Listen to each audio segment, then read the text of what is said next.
알겠습니다. 라운드 2 주제를 공개하도록 하겠습니다. 거송 삼성전자도 한때 작은 묘목이었다. 이게 무슨 뜻일까요? 사실 이제 금요일을 정리하면 어떤 섹터를 금요일에 정리를 할까 되게 궁금한데, 오늘은 이제 신규 상장주 가운데 이런 삼성전자 같이 거송이 될 만한 걸 미리 안목으로 찾아보는 게 또 우리 전문가들의 역할, 또 우리의 역할이 아닐까 싶습니다. 그래서 그런 면에서 오늘 아주 좋은 시간이 될 것 같아요. 네. 사실 오늘 그 말씀드리고 싶은 그 내용하고 거의 비슷한 내용이 같습니다. 주제는 사실상 보면은 진짜 뭐 작은 그 나무가 거송이 되는 큰 뭐 작은 소나무 큰 거 보면 나무 되는 그런 지금 상 자체가 보면 나올 수가 있죠. 그래서 그것이 뭐냐면 결국은 그 시장에서 새로 진입하는 그 신규 상장 종목이죠. 새내기주들이 보면은 상당히 시장에 관심을 받을 가능성이 있고, 사실 말이죠. 요즘 이제 시장에서 계속 화두가 되고 있는 것이 보면은 전기차, 그리고 반도체 초호황, 그 얘기 나오고 있지 않습니까? 물론 이제 그 급등왕도 삼성전자가 6만 원대에 있을 때 반도체 관련주의 주도 가능성, 그리고 지수 상승의 주도 가능성에 반도체 관련주와 그다음에 금융주를 눈여겨 보시라, 그렇게 말씀드린 바 있고요. 일단 반도체 관련주가 상승을 했죠. 그다음에 지난해 연말 같은 경우에는 지난 12월 30일 날 또 말씀드린 내용이 있습니다. 뭐냐면은 자동차 관련주 상당히 판이 커졌다. 그래서 일단은 전기차 관련 종목들에서 관심을 가져보시라, 그렇게 말씀드린 바 있고, 사실상은 지금 현대차나 그런 종목들 문제 자체가 1월 달에 상당히 현대차 그룹주를 하고 많이 올랐는데 그리고 나서 주가가 상당히 상승한 가운데서 제가 그 드린 말씀이 있습니다. 사실상 이 시간에 상당히 부담스러운데 불구하고 이제는 반도체도 그다음에 자동차 관련 것들도 이제 차의 실현에 나서시라 말씀드린 게 언제냐면은 그때가 바로 1월 11일 날입니다. 1월 8일 날 적용돼 가지고 1월 11일 날 적용되는데요. 그래서 그 왜 그런 말씀드리냐면은 시장에는 말입니다. 항상 시세 자체가 다 하고 나면은 휴식이 있습니다. 그리고 우리가 주가 자체도 보면 항상 파동을 그리는데요. 이 파동을 그리는데 그 파동 자체가 어느 정도 다 됐을 때는 조정파가, 상승파 나오면 조정파가 일반적으로 나온다는 것이죠. 그런 측면에서 그런 그 종목들에 대해서 매수하기 좋은 위치에서는 제가 매수에 드렸지만, 그러나 좀 위험 부담이 있다고 생각될 때는 적극적으로 거기에 대해서 차의 실현도 좋겠다 하고 그렇게 말씀드린 바 있습니다. 그런데 지금 상황 봤을 때 그렇다면 지수 관련 대형주의 그런 포지션 그 자체가 왜 그러면 그 종목들에 대해서 지금 조금 불리한 것인가, 그것을 말씀드리자면 지수가 박스권에 갇혔다고 그랬습니다. 아까 시황 점검할 때. 그렇기 때문에 지수가 박스권에 갇혔다는 것은 뭐냐면은 결국은 지수 관련 대형주가 크게 가기 어렵다는 얘기죠. 그렇게 말씀드릴 수 있겠고요. 그리고 시세 자체가 보면 대형주는 한 50% 정도 진폭. 삼성전자 같으면 결국은 6만 원대에서 9만 원대까지 간다면 그 정도 상승하면 상당히 큰 폭입니다. 그래서 일단 그 시장에 대해서 우리가 생각할 때에 반도체 경기 호황, 그 다음에 결국은 전기차의 대세, 그런 이야기 나오고 있고, 그리고 실제 보면은 유가전고시의 이익 모멘텀이 결국은 이익 성장률이 40에서 45% 정도 전망을 하고 있는데, 그것이 과연 그렇다면 지수 관련 대형주에 대해서 올해의 주가에 적용이 될 것이냐, 그것을 생각하느냐, 아니면은 이미 선반영되었느냐. 저는 사실상은 선반영 쪽으로 좀 보고 있습니다. 그렇기 때문에 올해 경기가 좋고 그렇게 좋다 하니까 결국은 지수가 오른다고 생각하기보다는 이미 주가의 선행성이 빠르면 거의 7, 8개월, 조금 늦나도 6개월 선행성이 있기 때문에 그것을 본다 그러면 시장에 상당히 반영됐다고 보기 때문에 오늘 주제가 뭐냐면 신규 상장 종목 중에서 관심을 가져보자. 왜 그러냐면 연초부터 해서 계속적으로 원래는 1월 달에 말이죠. 중소형주가 강시했어요. 대부분 다 그랬었습니다. 그런데 원래는 1월 달에 중소형주가 투과가 나타나지 못했죠. 그게 뭐냐면 결국은 대형주군에 편중된 일부 종목이 편중된 흐름이 나왔기 때문에 그것이고, 그 수급이 몰렸다는 것입니다. 그리고 거기에 따른 재료가 애플 관련해서 재료가 계속 나왔었어요. 그렇기 때문에 쏠림 현상이 나왔기 때문에 그들 종목들에 비해서 상대적으로 시장에서 진입한 신규 상장 종목이나 다른 여타 종목들은 오히려 저평가된 그런 흐름들이 많았다는 것이죠. 그렇기 때문에 지금은 이제는 좀 새롭게 시장에 진입하고 있는 신규 상장 종목에 관심을 가져보자. 그렇게 좀 말씀드리고 싶고요. 그 중에서 몇 가지 종목만 제가 참고로 한번 말씀드려 보겠습니다. 에이스토리라는 종목이 있습니다. 이 종목 같은 경우에가 상장을 하고 나서 주가가 살다 보면은 이제 바닥을 다지고 상승을 이렇게 쭉 한 바 있습니다. 그래서 지금 사실상 말이죠. 신규 상장 종목을 모든 종목을 사라는 얘기는 아닙니다. 그렇지만은 신규 상장 종목 중에서 저평가 전 종목들을 지금 발굴해서 들어갈 시점이 지금이다. 그렇게 말씀드리고 싶고요. 그다음에 두산 퓨얼셀 있죠. 물론 이 종목도 이슈화돼서 주가가 상승한 바 있습니다. 상승한 바 있는데 이 종목 역시도 본다면은 결국은 주가가 상당히 낮은 가운데서 보면 주가가 거의 한 10배 가까이 오르는 상태입니다. 그래서 일단 신규 상장 종목 중에서 이런 그 종목들이 지금 바닥권에서 이제 탈피를 시도하는 종목들이 꽤 많다는 거 말씀을 드리고요. 그 다음에 매드팩터라고 있습니다. 이 종목 같은 경우 역시 마찬가지로 주가가 상당히 낮은 가격이죠. 거의 뭐 19,000원 라인에서 보면은 이 종목도 거의 14만 정도까지 상승했던 그런 거 케이스이고요. 이것을 참고로 보여드리는 이유는 뭐냐면은 이러한 흐름이 나올 종목들이 코스닥에 꽤 많다는 거, 그걸 좀 말씀드리자 해서 이 정도로 나왔고요. 이어플로우 같은 경우도 역시 마찬가지입니다. 역시 마찬가지 주가가 상장하고 나서 주가가 이제 본격적으로 상승했거든요. 그런데 지금 사실상 보면 시장에서 아직까지 상상이 못한 종목들이 상당히 많다. 그래서 제가 보면은 이 코스닥 종목 중에서 시가총액 상위 종목 카카오 게임즈를 들었고 그리고 유가정보 시장에 보면은 물론 콘텐츠 갈 종목이 있죠.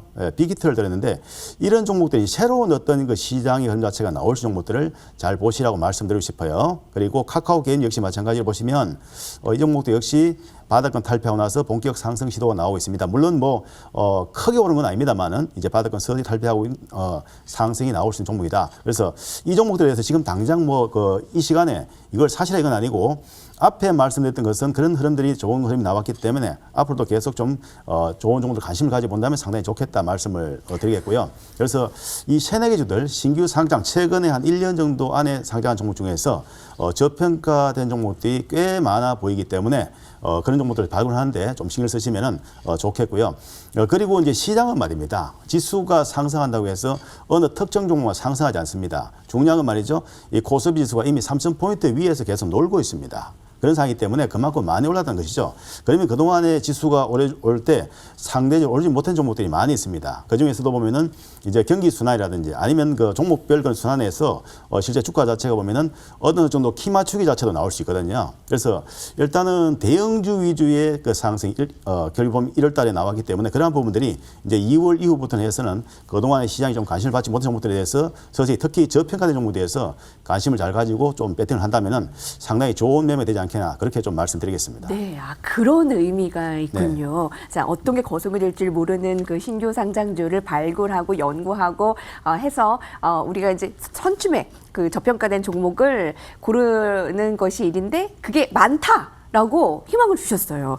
사실 반도체 경기의 호황 맞습니다. 근데 지수 관련 대형주가 선반영이 된 면이 없지 않아 있다. 네. 그런 걸 봤을 때 키 맞추기 이제 3천 위에서 계속 놀고 있기 때문에 우리가 올라갈 폭으로 본다면 조금 더 그런 종목을 좀 중시하면 되겠네요. 네. 네, 실제로 에이스토리, 두산퓨얼셀, 매드팩토 그런 종목과 같는 그 종목을 찾아보도록 하겠습니다. 그러면요.